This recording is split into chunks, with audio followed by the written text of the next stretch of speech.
Alright, let's start দেন।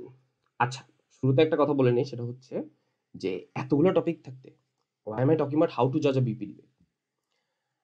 আমার মোটামুটি experience আছে কিছু বিপি ডিবেট জাজ করার, both nationally and internationally.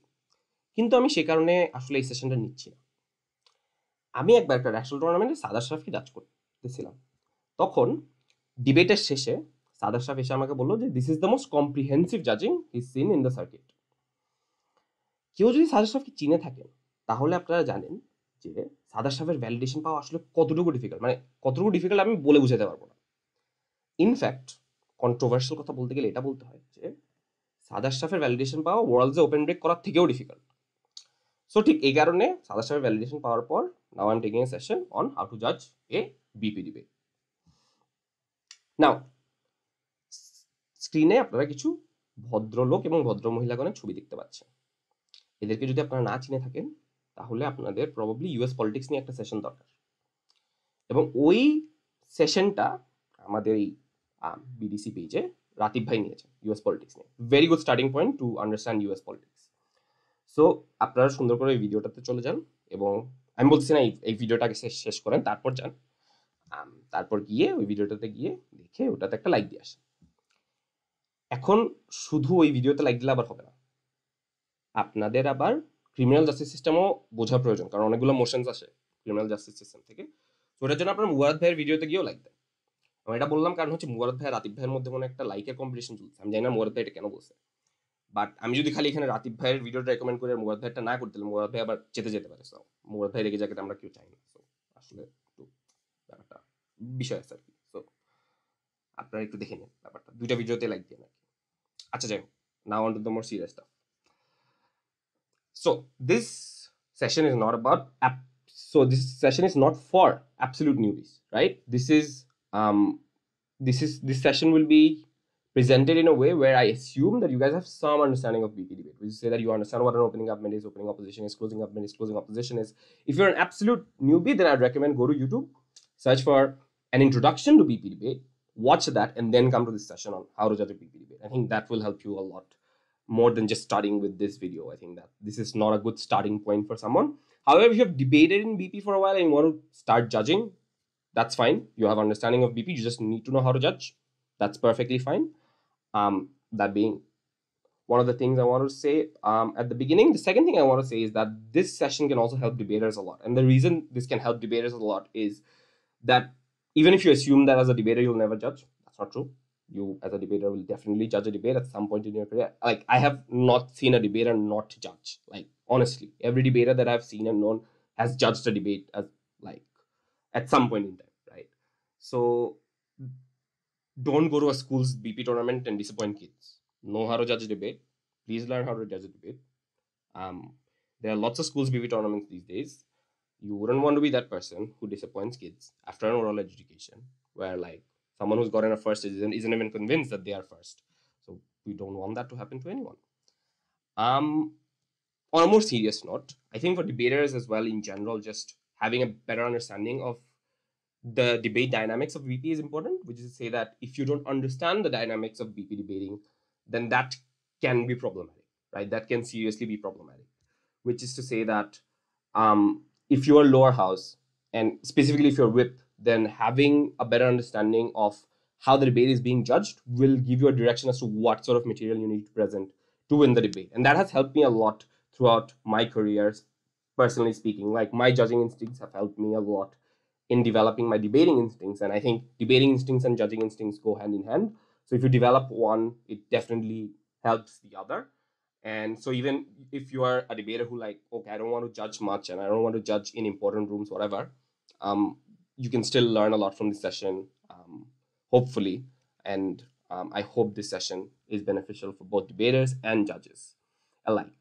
So let's start. Let's start with what you really need to do when it comes to judging a BP debate. Three things essentially that I've identified. I think there are more things as well, but, like, these three things are quite important. You need to record the debate, you need to come to a decision, and you need to provide oral education feedback. Now, I have to say that feedback is probably an optional thing, that if the debaters ask personally for feedback, then give them feedback. Otherwise, probably not. But oral education, coming to decision, recording, absolutely important. Filling in the ballot, also very important. I'll probably talk about that for a brief moment in this session as well. So I'll just start with recording a debate, because this is something that everyone likes to do in their own way, and I think that's fine. Like, you can record it in a laptop, you can record it in like an iPad or whatever you have, a tab, whatever. For me, since a lot of people, most people record debates in pages, I can give a simple recommendation that if it's an A4 page and you folded it into two parts, then in the two parts, just write two speeches. We say that if you have PM and LO, just finish PM and LO in a page. And if you want to take more pages to complete the PM speech, LO speech, more than welcome to obviously do that. But try not to do less than that, because you want to have some comprehensive recording of the debate, so that you know exactly what they said, because it can be very difficult to remember what a speaker has said at the end of the debate, especially when they're upper house and you've totally forgotten what they do. So in that case, I think that's pretty important in that particular situation. So coming to the decision and the steps, right? So how do you come to a ranking? Because I assume that you know that, in BP debating, there's like first to fourth, and the winner gets 3 points, second gets 2 points, third gets 1 point, and the fourth, unfortunately, gets 0 points. So for that, I think it's important to understand the steps through which you can come to a decision. Now, this is something that assumes that you know a lot of things. We say that I'm going to talk about how to come to this later on, but I'm just giving this overview because I think this thought process is quite important. So I want to talk about it at the beginning, which is to say that you assess the upper house of the debate first.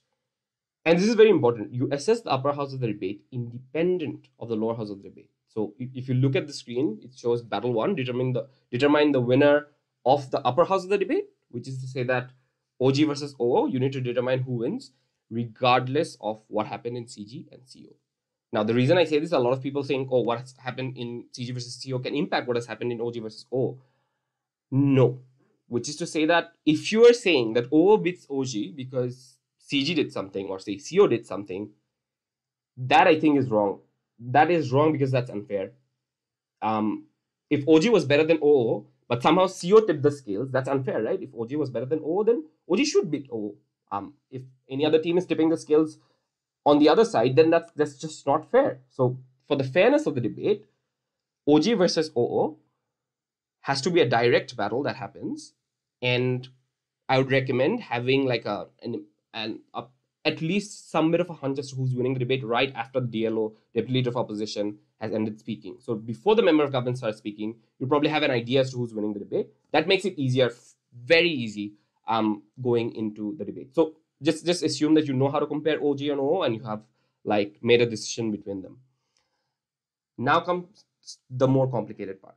You determine the winner of the lower house of the debate, and that becomes quite tricky in the sense that it's not as easy to do OG versus O, because whatever OG or O says is the contribution of their contribution in the debate. But for CG and CO, their contribution to the debate is whatever new that they have said. Now, I'm going to have discussion on what new material is or what an extension is quite extensively. But for now, let's just assume you know what a new material is, you know what a new contribution is.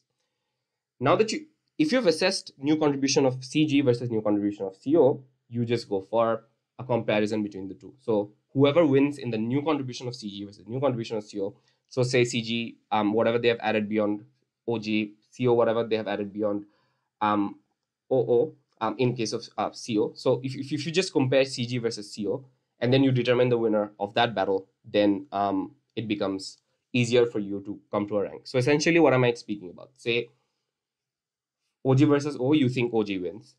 CG versus CO, you think CO wins. Then if you just assess between OG and CO, you should get who the first in the debate is, because both the winners of like the upper house of the battle and the lower house of the battle, and you get who the first is, as you can see in the slide. And then by assessing the losers of the battle, say OO versus CG, whoever loses that battle, you can get a 4th rank. So now you have your 1st rank and you have your 4th rank.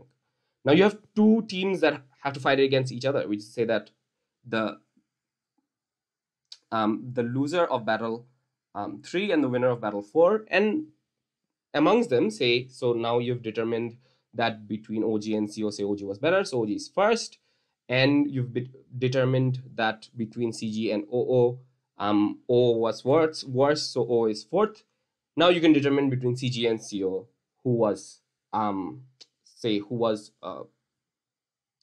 sorry, I think I said that chronology long.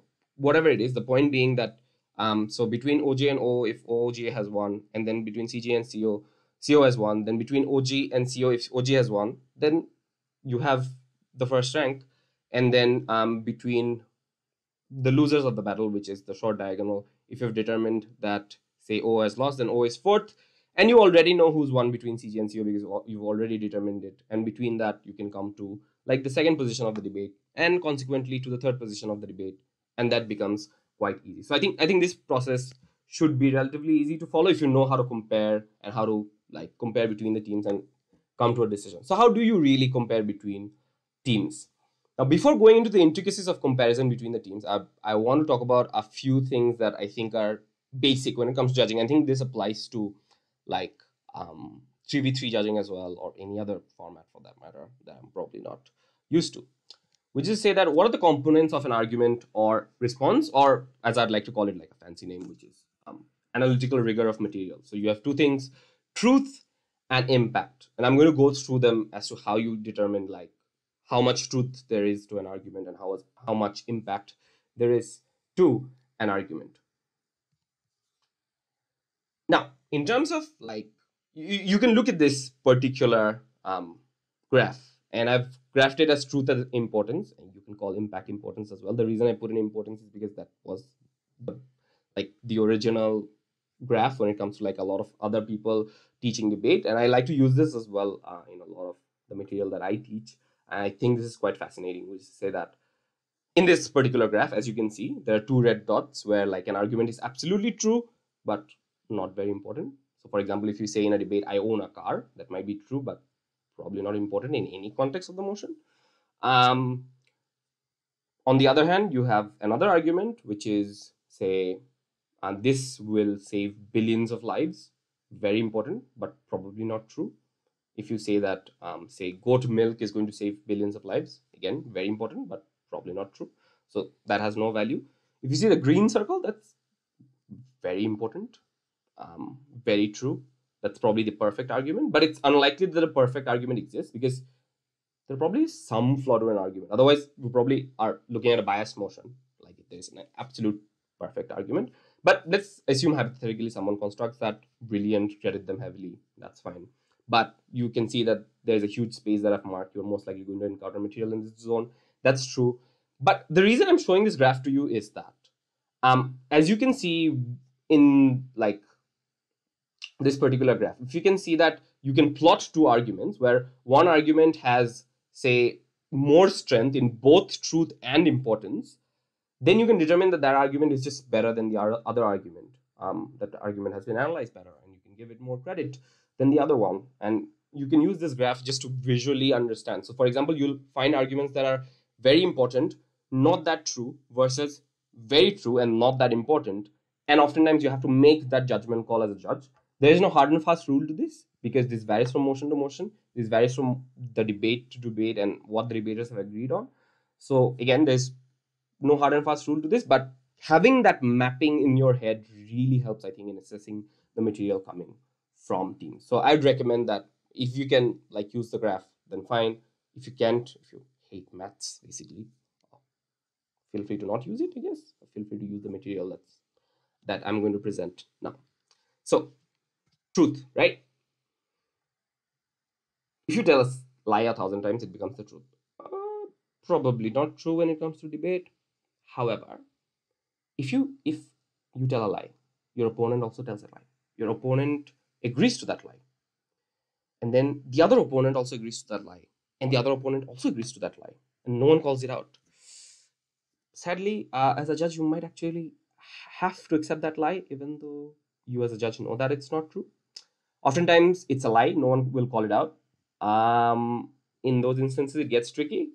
But if you think that to an average reasonable person, this is something, say, to an average reasonable voter, this is fine. I would say you can penalize the speaker. We say that if the speaker just goes out and say, right now, the president of the United States is the most reasonable human being on earth and makes the most reasonable decisions, that's something I think almost everyone can understand that it's a lie. I hope the teams call it out. But say in a hypothetical scenario where the teams don't call it out, I guess you can still penalize the team for saying it because it's obvious that it's a lie, right? So on to the more serious part of it, because I think like these circumstances are probably rarely going to occur. Sometimes there people will be very smart in lying. You won't be able to catch that. I suppose it's that's not your fault. They've just pulled one on you, I suppose. I guess like they're obviously being immoral in this, but like one person who is not accessing internet during the debate cannot ascertain if all the claims are true or not. It's not even your burden to ascertain if all the claims are true or not. You just need to look at the analysis. Now, how do you exactly look in the analysis? So I've identified 4 things here when it comes to analysis of truth. Feel free to have more things if you can, but I think these 4 things are quite important. First, the context. I think the context of the motion is quite important when it comes to truth, which is to say that what context is set and the truth of that context is very important.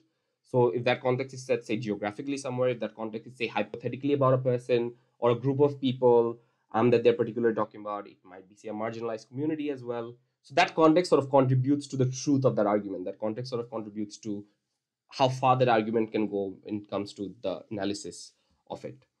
Balance of probability. Oftentimes, arguments are built on this is more likely to happen than this. Say X is more likely to happen than Y. The teams do need to further analysis on why X is more likely to happen than Y. And that analysis is what we call balance of probability. So on the balance of probability, which is more likely to happen, especially if there are contesting claims, I think that analysis becomes important. Say OG says X, O says X is not true, actually Y is true, and then they need to really do which one's more likely to happen in the world on a balance of probability analysis, and say if there's a clash between them on the balance of probability, if someone does that analysis better, go like vote for them. That's pretty reasonable to do. Logical links or leaps. Oftentimes you'll see that just in general, walking you through that logic, a lot of people don't walk you through the steps of the logic well. So they'll jump from A to D without telling you B and C. That becomes very important. So you ought to look out for that. Like if there are logical leaps in conclusions that they're essentially making. So for example, if they say that, say a particular economic policy is going to work well because it had worked well in the past, then that might be a logical leap in the sense that the context of the two things might be different. So if they do not work their way through how the context of like the past and now are the same, and therefore because it worked in the past, it is likely to work in the future. So if they don't do that, there is definitely a logical leap there.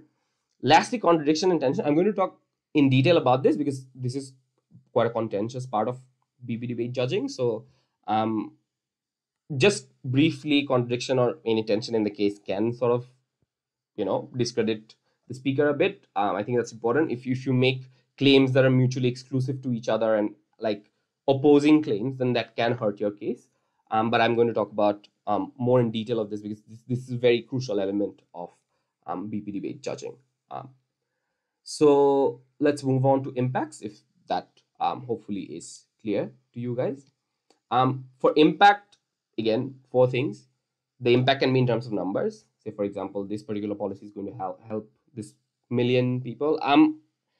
Now, I'd like to say in this particular case is that you probably wouldn't expect, a motion is a new idea. You probably wouldn't expect from a debater to give you exact statistics of how many people this is going to impact.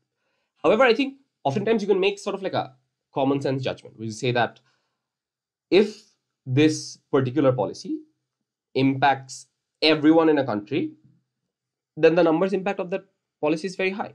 If this policy affects particular groups and those groups are very vulnerable, then you can go to the second point, which is vulnerability.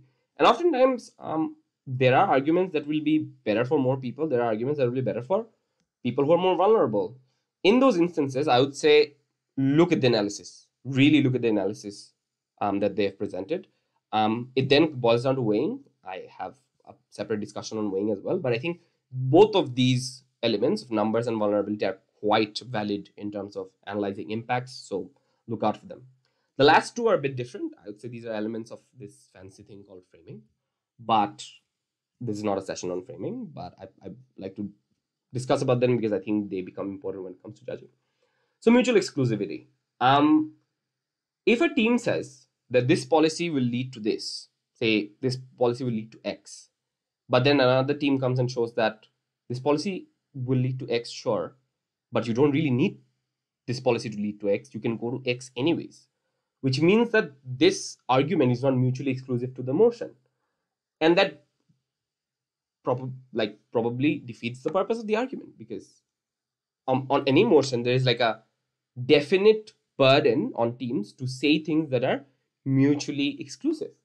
So for example, if you have a motion that suggests that this house would ban guns in the United States of America, suppose hypothetically you have that motion, then you have to talk about from Gav the exclusive benefits of banning guns, and not talk about some random benefits that are not mutually exclusive to this. So for example, if you say that, oh, this is going to lessen the number of wars that United States of America goes to, and then they're going to come up and say, but they go to wars through the army and not through domestic guns, or like people just in general having guns have no impact on wars. That would probably be true, and that argument is not mutually exclusive, right? However, if someone's able to do this, we say that banning guns in the domestic level is going to impact the gun industry to the extent to which the gun industry will lose its lobbying power, and then if they lose their lobbying power, then it will probably be able to sell fewer guns in the world, and that will be probably better. I'm not sure how that argument will work, but if someone can analyze that argument all the way through and make that work, fine. But without that analysis, then this argument is not mutually exclusive, as pointed out. So the arguments need to be mutually exclusive in this particular case. Relevance, not as solid as mutually exclusive, probably a bit more vague, but again, whatever the speaker is talking about has to be relevant to the motion. So if an argument is super true and super important, that doesn't matter if it's not relevant to the motion. And oftentimes what is relevant to the motion really depends on the motion itself. Or say when it comes to actors, say this house as the US would invade North Korea. What is relevant to the motion is what is relevant to US as an actor, because this is an actor motion. In general, other arguments probably not as relevant to the motion. Say you can talk about human rights a lot, but then you have to connect it to why the US cares about that, as opposed to just throwing it as an argument. Probably in any other debate, human rights arguments would fly. But if it's an actor debate, then the relevant thing to do is connect it to the actor of the motion. So that becomes quite important in the debate. So all of these elements are quite important in analyzing impact. So watch out for them. Now that we've done that, so if you know how to assess the truth of an argument and a response, by the way, and you know how to assess the impact of an argument and a response, you can basically judge the upper house of the debate, because that is what the upper house of the debate entails. But then how do you come to the lower house of the debate, and what really is new material? Now, let's look at what Kanye West has to say in this. Too much emphasis is put on originality. Feel free to take ideas and update them at your will, and all great artists take an update.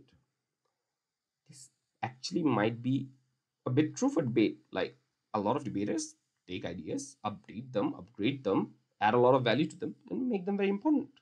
Which is to say that a claim that has been made in opening government can be made in closing government better by adding a lot of value. That would actually be a valid extension. I as a judge don't mind extensions like that. Those are fancily known as vertical extension. A vertical extension is just deepening analysis from your upper house. Horizontal analysis or horizontal extension are absolutely new material that have no connection. Or, I guess if you're on the same side of the motion, there'll be some connection, but visibly not connected to the material coming from the upper house. That's a horizontal extension. A lot of people think horizontal extensions are better than vertical extensions. Not in all cases, especially oftentimes you get a narrow motion, and probably unfair to ask for horizontal extensions from the lower house. They can just go for a vertical extension and still win the debate, I feel, and that's fine. So what really is new material, right? Anything to do really. Anything new that they add? It's new material. It is material that you can count as a material of their team and use for judging. I think that's very valid. So if I want to list things, again, this is not an exhaustive list, but this can count. So truth analysis, you've seen 4 elements of truth. It can be any one of them that has been super analyzed, super well done. Counts, say balance of probability analysis, very good extension from what I've seen from my experience. Truth analysis, again, that can add a lot of value. Impact analysis, say someone does really well when it comes to showing the vulnerability of the actor that they're impacting. That's, again, is a very good extension. Responses, again, very good extensions. Oftentimes, if OO says something that's very good, and then CG comes with very good responses that are absolutely new in the debate, good extension, new material. Comparisons, again, new material. If comparisons have not been done in the upper house, lower house team comes and does comparisons, new material. If they do some weighing, I'm going to talk about weighing in details, but again, if they do some weighing, that's also new material. Obviously, new arguments and new material. That's why I did not put in the slides. I think that's quite obvious. Like if you come with something that's absolutely new, it's not connected to the upper house of the debate, that's absolutely new material.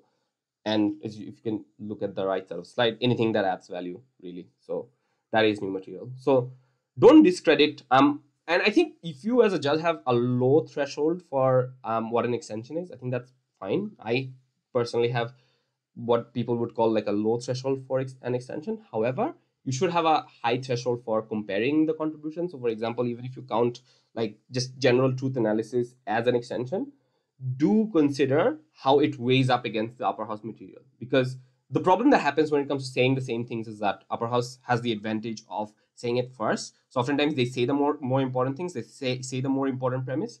So whenever lower house comes in for there's a different premise for the same argument, if that the most important premise of that argument has been taken, it doesn't matter how much analysis you put in, that argument will probably not be as important as the upper house.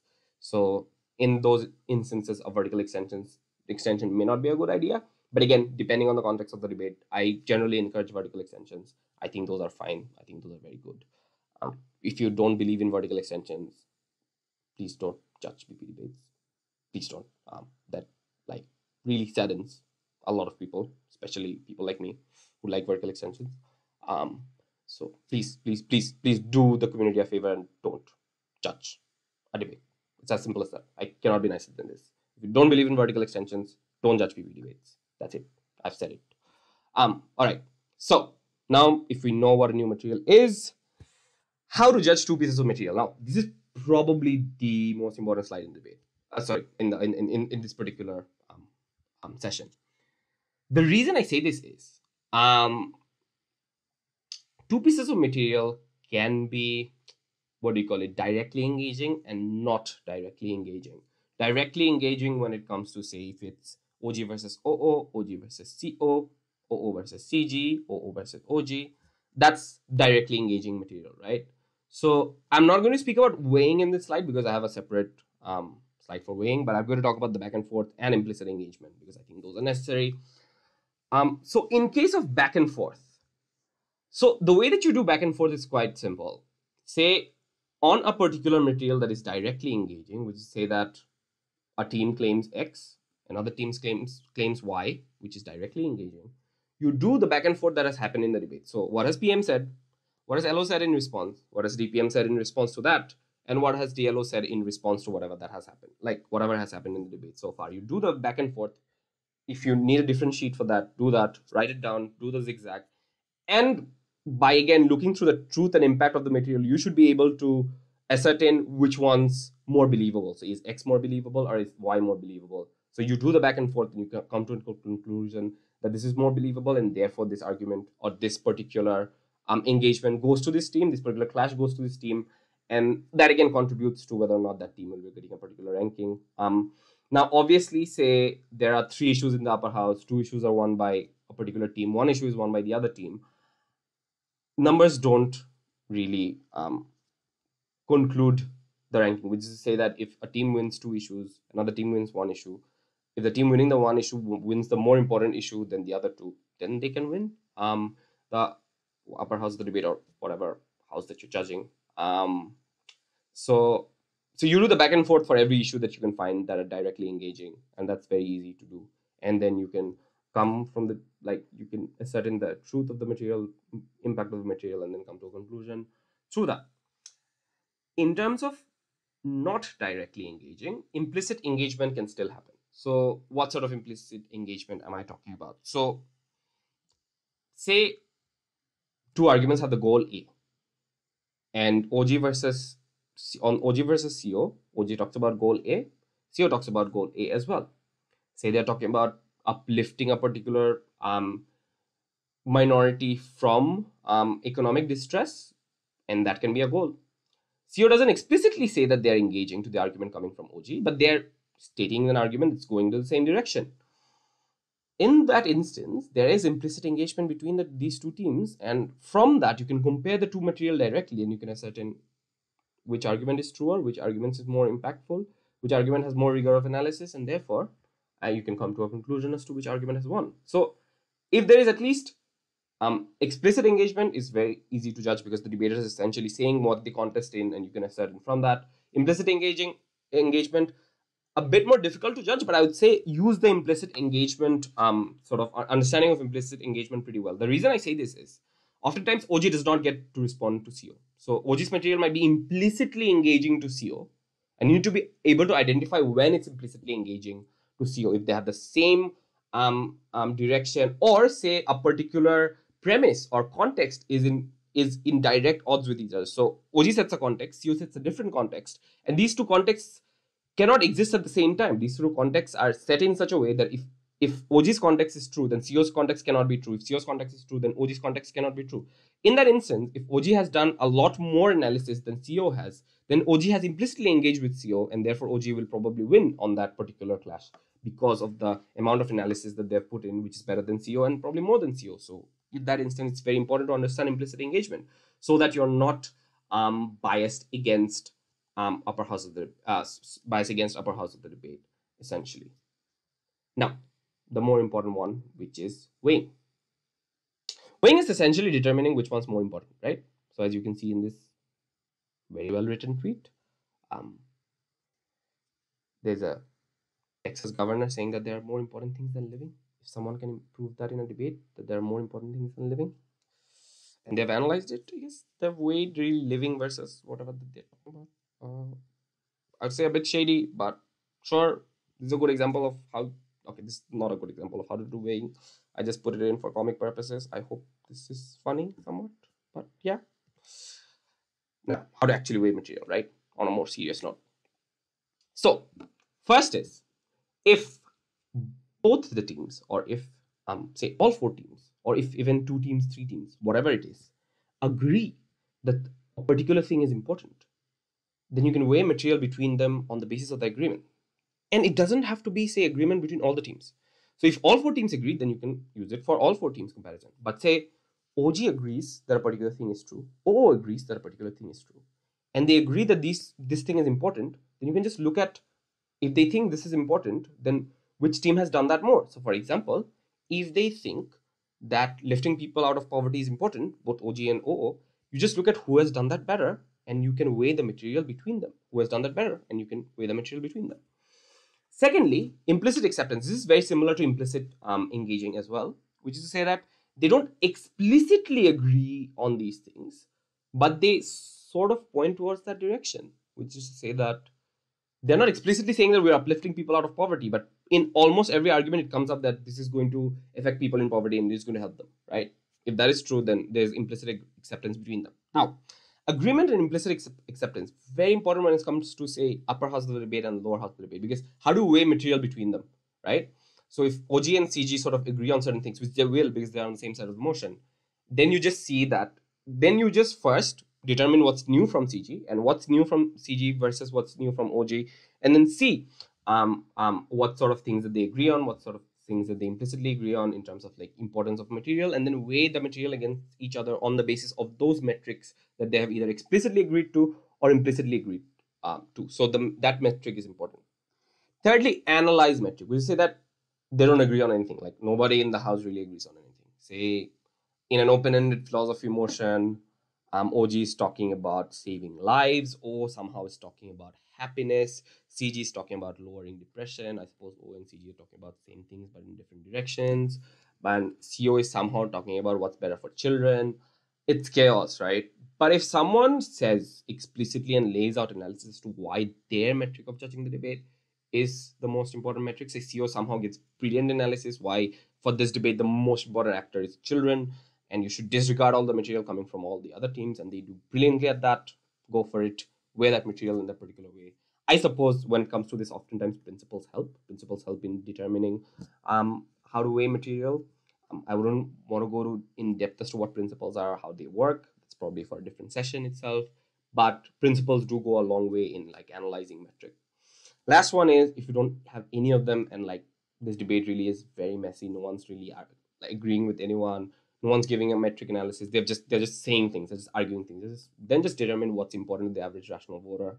That's really something that's mentioned in the world's judging constitution as well. I'll ask people who are posting this video to put a link of that in the description of the video. So I think the Thailand guide to judging is quite helpful. So I'll put that in.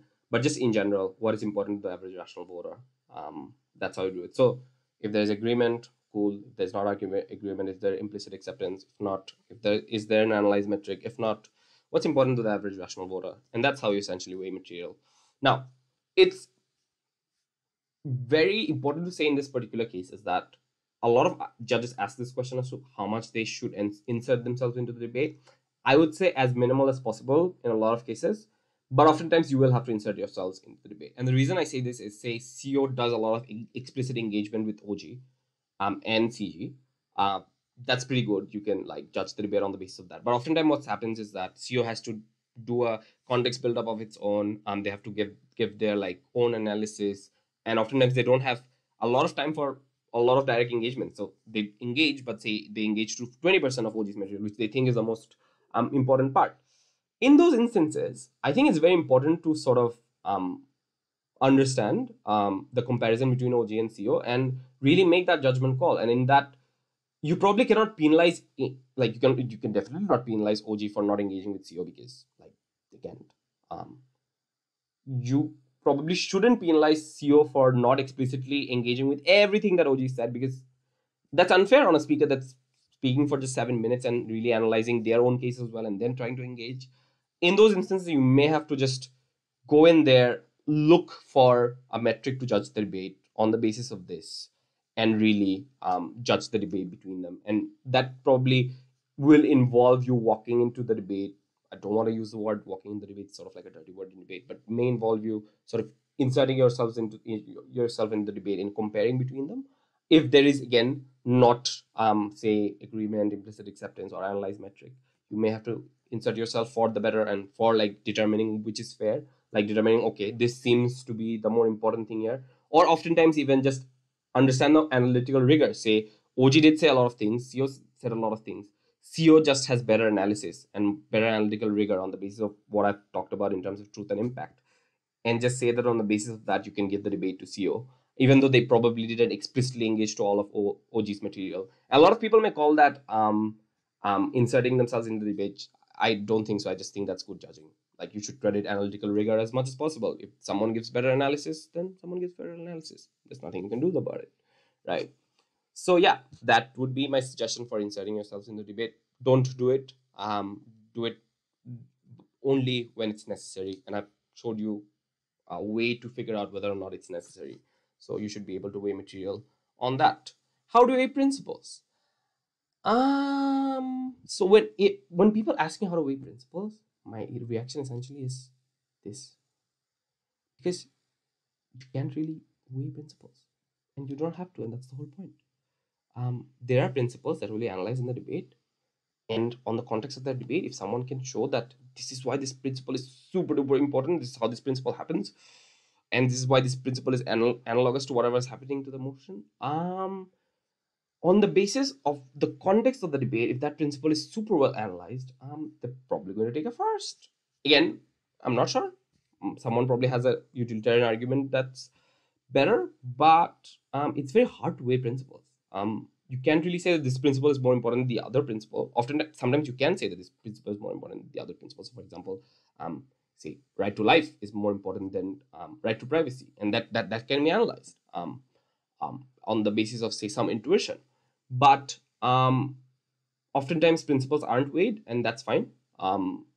Like, you as a judge will have to weigh the principle in the debate, but like debaters don't have to make explicit weighing of principles. So you as a judge can ascertain the value of a principle in the debate independent of the other material, because that's what a principle is meant to do. So yeah, if you ascertain that the principle is the most important thing in the debate, regardless of other utilitarian impacts in the debate, then you are, I guess, you can do that. Don't do it too randomly, though. I've seen a lot of judges creating weird principles. That's probably not a good thing. But again, that probably comes with some bit of an understanding of principles. Also, looking at the analytical rigor of the principle itself. If the principle is not well analyzed, I guess don't credit it. And like that would be advice. And that's where like judging becomes a bit murky. Like, how much do you credit principles? Again, depends on the context of the debate. Depends really on how much analysis that they have put in. Principles don't need to be compared oftentimes, but they do need to be analytically very strong, and that's a requirement that's a standard that you should put on teams that are weighing principles against teams that are doing good utilitarian arguments, for example. So I think that's quite important. How to identify and deal with contradictions, that I think is quite important in BP debating. Now let's look at what New York Times has to say about this. They say that if you look at the line that's marked orange and the one that's marked blue, we found no pattern of sexual misconduct by Biden beyond hugs, kisses, touching women that previously said made them that women previously said made them uncomfortable. I think that's clearly a contradiction. If you see sentences like this in a speaker speech, it's definitely a contradiction. There's no way beyond it. I probably couldn't have found a better example on the internet than this one. But I think when it comes to contradictions, again, there's probably a methodical way of identifying a contradiction and looking at like to what extent the contradiction impacts the debate. So there's that as well. So let's look into that, right? So how to deal with contradictions within teams and between teams in the same bench? Because like obviously OG is going to contradict OO. That's the whole point of debate. But when OG is contradicted by CG, or OG is contradicted by, say, PM contradicts themselves, or PM is contradicted by DPM, that becomes a problem. So first, within teams, the first rule of thumb is disregard material that comes later. Like A and B are contradictory, A said first, B said second. Just forget what, like, just point it out on your note, mark it, do whatever, disregard B. The team cannot get credit for B.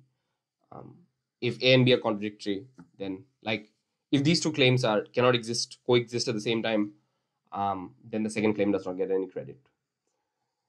Secondly, discredit initial claim based on how much it is exploited, which is to say that if someone finds out the contradiction and exploits the contradiction, say PM makes a contradiction in their speech, LO points it out, says why the contradiction is very important and why the contradiction hurts their case, you should credit you should credit LO for that, you should credit opening opposition for that, you should penalize OG for that. But even if, say, no team points it out, I think you can still disregard the material that comes later, and that's fine. But probably wouldn't like discredit the initial claim as much because no one really pointed it out, and it would be unfair to discredit the team of something that the other teams did not point out, and other teams should get advantage on the basis of something they did not exploit. So the first thing you should do regardless. Second thing really depends on the dynamics of the debate between teams in the same bench. I think it's very important to look at framing in this case. Like, honestly speaking, there can be situations where the OG has done a horrible job. They've probably set the wrong premise, wrong context. Rules of BP debating says that CG cannot contradict OG. However, if they are clever with the framing, which is to say that if CG can come up and say that even if we assume that whatever OG is saying is true, let's explore some alternative realities, which is to say that, say this is not true. Why do we think even if this is not true, our argument can still stand, or this debate can still be won from Gav? I think that's a valid framing, really, because you shouldn't discredit CG because of something that OG said is stupid. Like, there's really no other way to put it. Honestly, if the upper house does a horrible job of setting premises, like doing context, shouldn't penalize the closing teams for it. However, you should understand whether or not the closing teams are being smart about it. We just say that if the closing team is just going like, oh, we're just going to knife OJ, I'm sorry, you'll have to discredit that.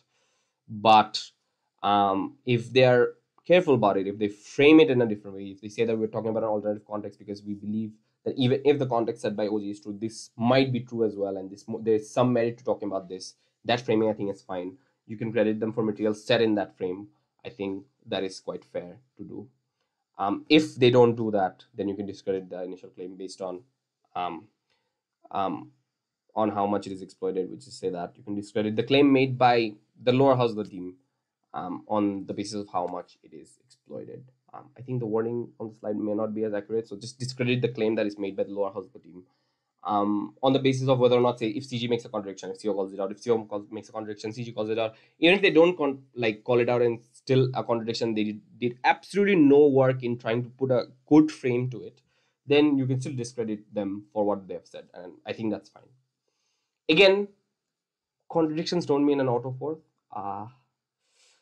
In this particular case, if a team contradicts, they can still get like a third, second, even a first. If other material is fine, if they say something that's contradictory, sure, that discredits them a bit. But if the other analysis is fine and better than the other teams, they can still take a first. I think a contradiction isn't something that like discredits you to the extent to which you like absolutely have to lose, right? I think that's very important for judges to keep in mind. So with that being said, right, we can now move on to panel discussion. And the reason I say this is all of this essentially thus far before panel discussion are ways in which you as a judge, whether it be you being a panel member or you being the chair, you determine the ranks, right? I already showed you a step-by-step process as to how to come to the rank, but the elements that are required for your weighing, judging comparisons, truth analysis, impact analysis, really, all of that you just incorporate into coming to a ranking. And after that, you come to a panel discussion, which is to say that, say if you're a solo chair, then this part is irrelevant for you. If you're not a solo chair, if you have a panel, then I think this part is quite important to you in terms of having a panel discussion, because panel discussions do clear out a lot of things in BP. Oftentimes it may be that you have noticed something the other panelists or your chair have not noted, or the other way around, you have not noticed something that they have noted and you just remember, oh, they said that, but I forgot to put it in my notes. I think I should count that in the decision making. That's very fair to do. A lot of clarifications happen in panel discussion, but a few pointers for that. Again, there's no hard and fast rule when it comes to panel discussion, but a few pointers for that. Firstly, I've seen this happen a lot. Like in panel discussions, people just fill in analysis for the team. Say there is a logical leap being made, they just do the analysis of the logical leap for them. Say, oh, this is what they meant, but this is not what they said. So just quote them as opposed to filling in analysis for them. That's wrong. Don't do that. That's just helping a team for whatever reason you're doing it. That's just unfair, right? You should prioritize giving time to the ones that are in minority. What do I mean by this? Say there is a disagreement when it comes to the first position. Two people in the panel think, say in a 3-member panel, 2 people in the panel think that OJ should get a first. The other person thinks that O should get a first. Now, given that the majority is for OJ, they're already convinced of a particular point. I think it's important to give the minority member some floor to explain their judgment, because if they don't have a discussion, and if the majority wants to just keep talking about that, then they'll just stick to the decision that there's there. But if someone from the minority can explain to you and convince you to switch to the other side, and if there's merit in that, then that probably is a fair decision, a better decision. So I think it's important to prioritize giving time to people who are in the minority of the split. Don't be afraid to split. If you want to split, go ahead. I think splits are fine. They show that some judges disagree with others in certain things. I think they're important when it comes to, say, setting standards for judging going forward. You don't have to come to a consensus.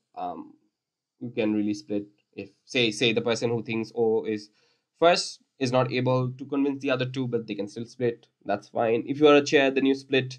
Then one member of the panel has to give the oral education. I think that's fine. In those instances, just remember to be polite in panel discussion, and have a discussion as to what happens. I think the other thing to note when it comes to panel discussion is be methodical. Say you guys agree on certain ranks, just go through it. Say all the panel members say that this is first, this is second, this is third, this is fourth, and that's fine. But just go through the reasons again, just so you're super clear as to why you're giving first to a team, second to a team, third to a team, fourth to a team. If you guys don't agree, say you think that, oh, say your first is my fourth and my third is your second, and it's like the flip, whatever, then go one by one, explain why you saw the debate in a particular way, and explain all the elements that I've just talked about so far. Explain why in those instances you think that a particular rank should be in a particular way. So I think that's pretty important in this instance. So I suppose do that in that case. That I think would be quite important. So you give floor to everyone, be polite, and have a civil discussion on it. I think panel discussions do yield a lot of good results. As I said, you may have missed something. You may have just noticed the fact that you missed it only after a panel said it. A panel says something that you did not consider. A panel points out something that you forgot to consider while judging. That happens as well. Be attentive to what they say. I think it's very important to coming to, if you want to come to like a very fair ranking of the debate, to listen to the panel discussion as well as you can. So that's pretty important. Using the speaker scale. So after panel discussion, you essentially have to fill the ballot. So if you know the world's universities rule is the speaker scale is 50 to 100. I won't go around in this video describing the entire speaking scale. I suppose if you go into the world's judging guide for it, you have the speaker scale there. You can look to what speaker scale means what, but it still takes time for people. Like someone will say, oh, an 85 to 90 speech, like it's like an extraordinary speech with very minor flaws. But what really is minor flaws? What really is extraordinary? What really is very good analysis? Those interpretations are quite oftentimes subjective, and that's why I'm not displaying like a speaker scale here. Like even if I put in a speaker scale here, it's still not explain the speaker scale to the fullest extent. Oftentimes it depends on the global trends. Say 78 speech 10 years ago is probably an 82 speech now. That has happened because people have gotten more lenient when it comes to speaker scales, and that can happen as well. 3 years down the line, I'm not sure how lenient the speaker scale will be, or will it be more strict? That's very possible. But I will suggest that a few things in this particular case. Use the entire scale. If someone deserves an 85, give them an 85. If someone deserves a 68, give them a 68.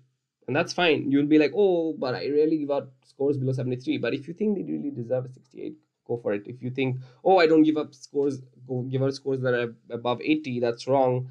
Someone may be excellent and getting like an 85, an 87, 88. That's fine too. But try not to be too stingy or too generous. Try to maintain some balance between the two. And oftentimes, remember, the speaker scores are also decided through consensus as opposed to like the chair solo determining speaker scores. I've seen that happen. That's wrong. Don't do that. So in case of speaker scales, use the entire scale. That would be my biggest advice in this particular case. Read whatever. So tournaments will usually have a guideline as to this speaker range to this. Say 80 to 85 means this. 75 to 80 means this. Do read that. Oftentimes, some tournaments will decide the scale to be 65 to 85 and then explain. So you need to realize that in a 65 to 85 scale, an 85 speech is essentially equivalent to like at least a 93 speech in the 50 to 100 scale. So those equivalents is like in general quite important. So understanding the scale may vary from tournament to tournament is also very important. Usually it's 50 to 100. So just look into the world's guideline in this particular case. Yeah, I think sometimes experience is important as well when it comes to understanding the speaker scale. Yeah, and then you fill up the ballot. And obviously, remember this golden rule of debate. A team that has lost cannot get more speaks than a team that has won, right? You can just be like, oh, had better style, I'll give them more speaks, even though they lost to OG. I'll give them more speaks than OG. No, that's not how it works. That's not how it's going to happen. All right, how to give an OA. Now, no hard and fast rule as to how to give an OA, but firstly, if you don't know the man in this picture, I would say you need to brush up your knowledge on Indian politics as well. Oftentimes, understanding a lot of Indian political dynamics helps in every debate regarding India, or say any debate that involves developing world. You can really use a country with more than 1 billion people as a good example. So I'd suggest you read up on that. So you can really do oral education, I think, basically in two ways. You can probably have a different way, but from what I understand, you can have two ways, which say that you can do a position-wise comparison, you can do a ranking-wise comparison. What do I mean by this? For position-wise comparison, you start talking about OG, you do the upper house comparison, then you go to the lower house of the debate, and then you say why each team got a rank. When you go ranking-wise, you essentially do, oh, so this was first, second, third, fourth. I'm going to talk about why, say, some team got fourth, compare them with the team that got third, and then why someone got a third, compare them with second, like someone got a second, compare the second with first. Oftentimes do some cross comparisons as well, say fourth versus first, fourth versus second as well. I think that's also quite important. So that's ranking wise. Position wise is something that I personally prefer because, like, for the chronology of the debate, it gives you like a better understanding of, like, teams can have a better understanding of how it happened, because if you're judging through the method that I've just described, then you have done the upper house comparison first and then gone to the lower house. So that's better to describe. So the way this will go is essentially like this. So in the upper house comparison, because of say 1, 2, 3, 4, 5 reasons, we think OG wins. And then CJ comes in. This is their new contribution. The way that they weigh up against both the upper house teams, OG and OO, is in this particular way. And that's why CG gets, say, a better rank or a lower rank than OO, or OG. Maybe they get a better rank than OG, but they get a lower rank than OO. That's fine too. And then comes CO. This was their new contribution to the debate. But in comparison to CG, OO, OG, this is how they stand. I think that's very easy to do. I'd recommend that. It becomes a bit difficult though, especially when CO gets a fourth and you have to describe them last, because usually when it comes to ranking wise, it's recommended that you describe for fourth first and then first in the last, because the art of judging is really convincing the team that lost that they lost. But even then, I'd still recommend the position wise one, because it's just easier describing your thought process to everyone, and you really don't get a lot of time to write your oral education. Like, when you're done with the panelist discussion, you fill in the ballot, the teams are inside, you don't really get that huge amount of time to prepare for an OA, because tournaments usually have time constraints. And so position wise description of the debate does help a lot in just describing your thought process that you had throughout the panel discussion, or even before that, for that matter. So I think that's quite easy. So I just say that you do position wise or ranking wise, you ought to do all the 6 comparisons if you can. So opening government versus opening opposition, opening government versus closing opposition, opening government versus closing government as well. Opening opposition versus closing government, opening opposition versus closing opposition, closing government versus closing opposition, and do all of that, because all 6 comparisons are important. Even if, say, a team is fourth and another team is fourth, and you're doing like a ranking wise evaluation, you may think that, oh, there's no point comparing fourth versus first. I still say that even if you don't need to do it in depth as much as, say, fourth versus third, at least do it briefly, because that really helps giving clarity to the judgment that you've just given. I think that's quite important in this particular case. Yeah, so I think all 6 comparisons are important, right? There are a few myths that I want to talk about. One of them I have already said already, which is that there is no such thing called an automatic fourth. And I've said this in the context of contradiction. This can really like be anything. Like, someone says something stupid, you think this leads to an automatic fourth. It really does not. Rankings are given on the basis of comparisons and not on the basis of what they have said in absolute. That's not how judging works. A material that has not been engaged stands. No, in the sense that you still need to look at the analytical rigor of the material. If the analysis of the material makes no sense, then it does not have to stand.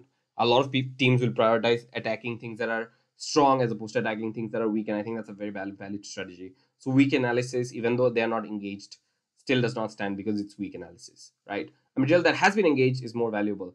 That was an idea that was running rampant throughout the circuit, I think even 5 years ago, that say if CO does not engage with some material of OG, then that's not valuable. No, that's not true. OG may say a lot of things, sit down.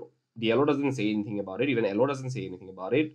CO doesn't say anything about it. They can still get a first because their material was strong. Their analysis was better. Nobody engaged with it doesn't mean essentially that they didn't say important things. Teams just might be stupid in not engaging with them, and that can be true, and they can still get a first. I'm not saying they have to get a first, but they can still get a first. So just because a material is engaged does not mean it's valuable. And just because material has not been engaged does not mean it's valuable either. It really does depend on the comparative. The last one, something that I've seen in the circuit so much. This might sound a bit salty coming from like some of the debates that I felt like there has been some injustice done to a particular team. That team might have been me, but whatever. I think a lot of judges credit ideas as more important than analysis. That is wrong. If a team has put in more effort in analyzing something, even if that idea is bland, but like the impact has been super well done. Say a backlash argument, right? If the premise is set well, if the impacts are done correctly, a backlash argument is probably not as like attractive as a principle. That does not necessarily mean that you credit a shady principle because of the fancy idea of it, which is not well analyzed, over a very well analyzed backlash argument, which is very well done by the team. So you credit analysis as much as you can, as opposed to crediting ideas. You may think an argument is very good, but that argument does not have proper analysis to back it up. It would be unfair to give that team a win because the other teams essentially couldn't engage to the argument fully because it was just not analyzed to the fullest extent, right? And that's unfair. So I just think when it comes to judging debates, credit analysis more than ideas, almost always actually. So yeah, that would be another myth that I want to bust, right? Analysis is definitely more important than ideas. There's no other way of putting it. When it comes to judging, if you're a good judge, you credit analysis more important than ideas. Lastly, the most generic advice, and I think really it can sum up the entire session, because like everything I've said so far falls onto this. Teams don't lose because they're bad. Oftentimes I'll see judges go like, oh, you got the fourth because these are the things you did wrong, these are the things that are bad.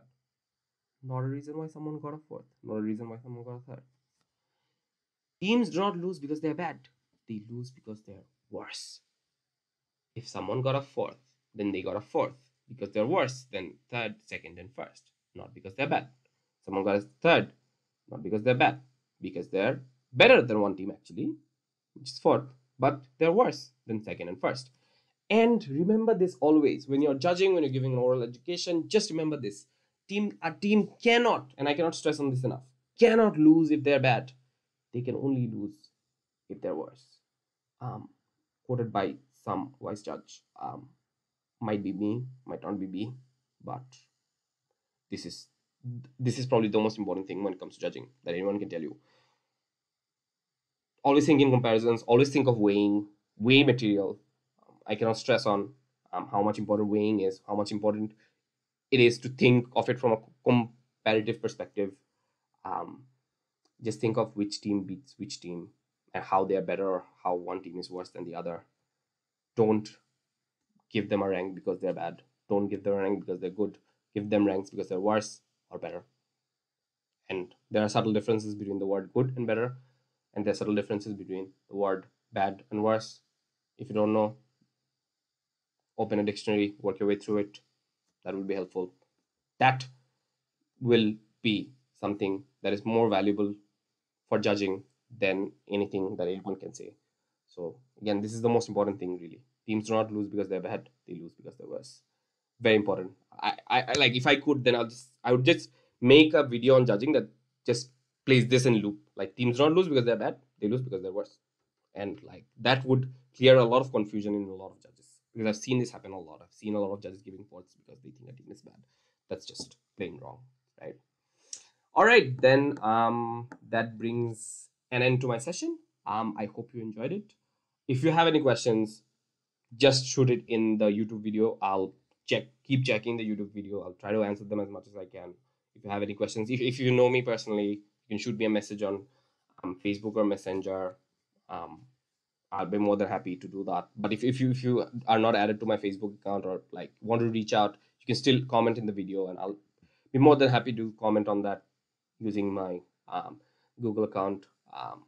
So feel free to comment. Feel free to put a like or even a dislike if you dislike the video, I suppose.